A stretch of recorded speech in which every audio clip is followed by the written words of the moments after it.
प्रति उदाहरण द्वारा सिद्ध कीजिए कि कथन किसी भी ऐसी वास्तविक संख्याओं a और b के लिए जहां a की घात 2 बराबर b की घात 2 का तात्पर्य है कि a बराबर b सत्य नहीं है। सबसे पहले हमें इस प्रश्न की मुख्य अवधारणा को समझना होगा। हमें यहाँ बोला गया है कि हमारे पास a और b दो वास्तविक संख्याएं हैं और हमें कह दिया गया है इन वास्तविक संख्याओं को हम कुछ भी मान सकते हैं। मान लेते हैं हम पहली वास्तविक संख्या a यहाँ पर ले लेते हैं 1 तथा b यहाँ पर हम मान लेते हैं यह है -1। तो अब हम यह मान लेते हुए अपने प्रश्न को हल करने की ओर चलते हैं। तो हमें इस प्रश्न में यहाँ पर एक समीकरण दी गई है a की घात 2 बराबर b की घात 2।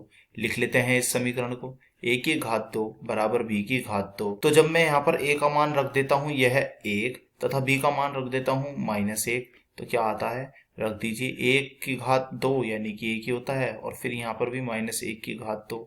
तो हम देखते हैं 1 की घात 2 भी 1 और -1 की घात 2 भी 1, तो हम कह देते हैं कि ये तो दोनों हमारे सत्य आते हैं। पर हमें यहाँ बोला गया है कि a की घात 2 बराबर b की घात 2 का तात्पर्य है कि a बराबर b। तो जब मैं यहाँ पर यह रखता हूँ क्या कि a बराबर b, तो मैं देखता हूँ कि हमारे यहाँ पर a बराबर b नहीं आते। क्यों?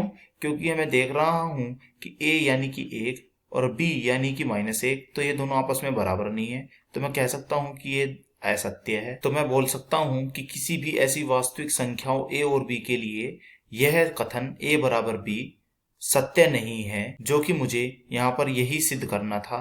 आशा करता हूँ यह प्रश्न आपको समझ में आया होगा। धन्यवाद।